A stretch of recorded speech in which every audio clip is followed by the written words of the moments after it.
impeachment court, not by me, but by the impeachment court.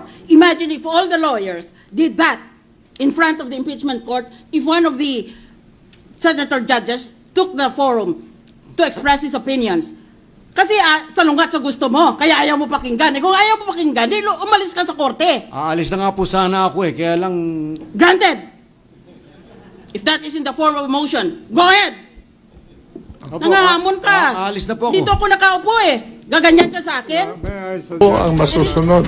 Kailangan matutulog siya ng dalawang gabi dito. I think he just has a mental disorder because, a lawyer will never aggravate the judge. Lang siya, binabastos din siya ng ibang mga lalaking parliamentarian dahil nga masyadong shrill or whatever is the term in Tagalog, ang boses niya. Pero na gano'n ang sinabi laban sa akin. Margaret Thatcher said, listen to what I have to say, not on how I am saying it.